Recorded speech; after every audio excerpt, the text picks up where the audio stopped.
చేయమని ప్రార్థన చేస్తుంది. ప్రభా, ఇంతవరకు యెహోషువ గ్రంథం ఆ స్థలంలో రాయబడినట్లుగా ఇంతకు మునుపు మీరు వెళ్ళిన త్రోవ ఇది కాదు, ఇప్పుడు గుర్తుపట్టవలను అని రాయబడి, మీ దారిలో మీ మార్గంలో అద్భుతాలు చేస్తానని మీరు రాయబడి మీ వాక్యంలో తండ్రి, ఆ ప్రకారంగా ఇక్కడ అద్భుతాలు చూసినట్లు గొప్ప కార్యಗಳನ್ನು చూసినట్లు తండ్రి వీళ్ళిద్దరిని బలా నమ్మకమైన మంచి దాసుగా నీకు ఇంకా అనేకమైన వాటి మీద నేను నియమిస్తున్నాను. ఇప్పుడు ఈయనకి ఎన్ని తలాలు ఎంతమందిని ఇస్తున్నావా? 15 మందినా 10 మందినా?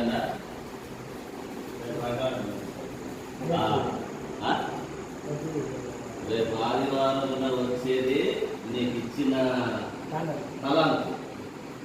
దాన్ని ఒకటి చెప్పినోళ్ళ చేస్తావు, లేకపోతే 2 చేసినట్టుగా 5 నిశ్చలమైన రాజ్యమును పొందిన వారమై నీకు ప్రీతికరమైన సేవ చేయట కొరకై ప్రభా మాకు సహాయం చేయండి.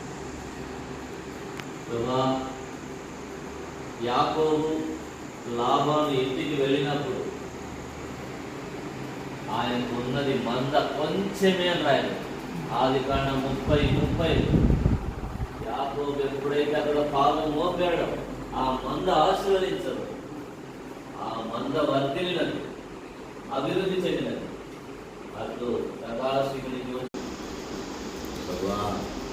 వచ్చింది అంటే వాళ్ళ ఉద్దేశం ఏంటంటే, నాకు 4 ఇచ్చినా నేను 8 చేసిండు, నాకు 10 ఇచ్చినా 20 చేసిండు, కానీ నువ్వు నాకు ఇచ్చింది 5, నాకు ఇచ్చింది 2. ఈడున్నాడే వీడు. వాడు అన్నం మాట ఏదో తెలిసిన ఏమన్నట్టు ఎప్పుడు చూద్దాం. భలే పనికిమాల కూడా చెప్పాలంటే ఏమన్నా ఒక సందర్భం బైబిల్ అది మనకు అందరికీ తెలుసు, అది అవసరం లేదు. ఒక వ్యక్తికి తలాంతులు ఇస్తాడు దేవుడు. ఎన్ని? ఒకరికి 1, ఇంకొకరికి 2, ఇంకొకరికి 3. ఇవి ఇచ్చి దేవుడు వాళ్ళకు ఒక పని పెట్టాడు, ఒక బాధ్యతను అప్పగించాడు.